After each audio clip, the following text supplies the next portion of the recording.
Undesirable behavior like procrastination, overthinking, or distraction, scrolling your phone, is the product of not having enough emotional resilience to handle a specific obstacle that's currently going on in your life. That reframe was one of the most powerful things that changed my life, because what it does is it takes the burden off of the idea that my lack of desirable behavior or proper behavior, consistently showing up on time, doing my work effectively, focusing deeply, all those things, instead of those being character flaws, as if I was a person who was a failure or I was a person who was incapable of doing these things. Instead, it reframes that character flaw view or perspective into one of, no, I am just not ready for this specific moment. I haven't done the necessary training. I'm not equipped with the proper tools.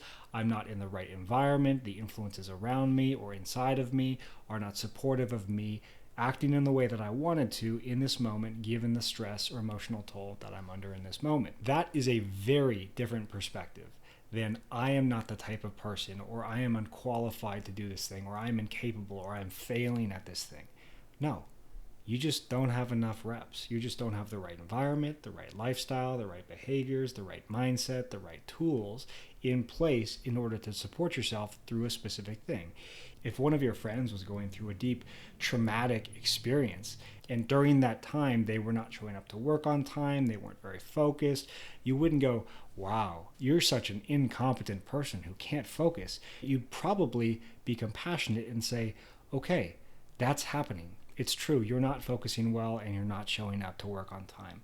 But it's not because you're incapable of doing those things. It's because this experience right now that's going on in your life is likely too much for you in this given moment, given the way that you used to operate, given the tools you used to use, given the environment you used to be in, given the people you are around. You don't have the right system in place in order to handle the deep emotional impact of this crisis that's going on in your life. You wouldn't attack them as an incompetent and unfocused person, character assignment. You would probably support them to say, in this moment, you have more emotions going on, and that means if you want to handle this with a greater competency, and greater competency in this perspective just means a greater ability to continue to act in a desirable way regardless of what the emotional toll is of the thing or the crisis that's going on in your life. If you want to act in a more desirable way, then likely something that will help you is altering your environment and your lifestyle and the tools that you're equipped with to give you a higher probability of being able to handle the emotional weight of this experience but still take the desired action. This is the reason why people will choose to go to therapy or go to courses or go to counseling or go to coaching depending on the subject that they're trying to improve on, because having the right support in place that can be objective and give you the right tools to move through a certain obstacle increases your likelihood of, even though the thing is still going on, the crisis is still occurring, you have a higher probability with the right tools and the right support to still take the action that you wanted to. So the person who goes to therapy while they're in a crisis likely has a higher probability of doing basic things in a way that they used to when they weren't in the crisis, like going to bed at the right time and eating the right foods and establishing structure or boundaries around their focused work, even if it's a bit more limited during this moment. You alter your environment with the right support or tools in order to increase your competency in a given moment to handle a specific obstacle, no matter how emotional it is, such that you have a higher likelihood of acting in the way that you wanted to. It's a behavioral problem, it's a lifestyle problem, it's a prioritization problem, a clarity problem, an equipment problem of having the right tools in place, but it's not a character flaw. These are different ways of looking at the exact same problem. The issue is one of them ends up in shame-based accountability,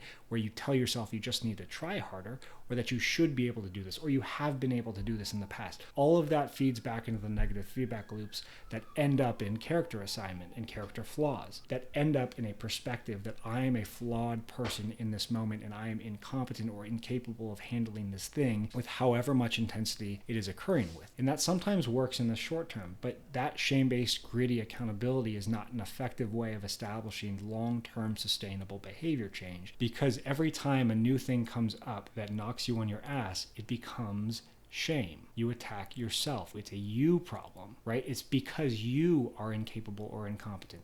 No, you just don't have the right tools in place, right? You just haven't experienced this level of emotion yet. You haven't experienced this type of obstacle or crisis or whatever it is. It's a behavior, it's a lifestyle problem, it's a prioritization problem. We need to equip ourselves in the right moment with the right tools in order to move through that obstacle. You haven't experienced this yet, so how could you know exactly what you need? I integrated this philosophy into my life. It changed my life because I no longer had to attack myself when I wasn't operating as I would like to. I would look at a situation and think, wow, over the past week, I didn't act in the way that I really would like to be acting. This must be an experience that I'm not yet prepared for. But that's not I can't prepare for it or I'm not capable of handling it. It is, I don't have the right boundaries in place maybe, right? I need to be more strict in my boundaries for the next week. I'm not surrounded by the right people. I'm not asking the right questions. I don't have the technical competency yet to understand this problem, right? So there might be a course, there might be some way of gaining the information more effectively or more efficiently such that I can answer this question. There is a path to the place I want to get to, as opposed to the prior perspective, which is there is no path. There's something wrong with me. And that's not the case for the vast majority of obstacles in our life, especially with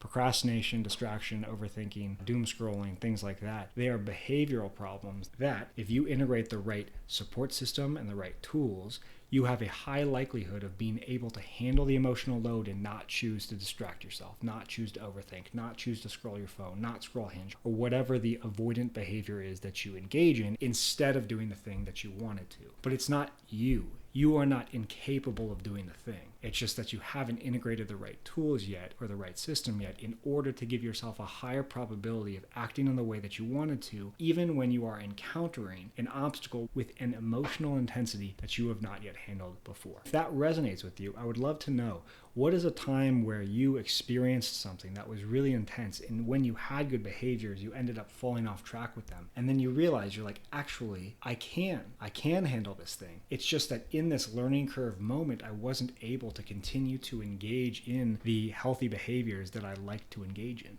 Or if you're in that place right now where you continue to engage in behaviors that you don't find to be desirable, you are losing your focus, you're distracting yourself, and it's been going on for a long time, let me know why.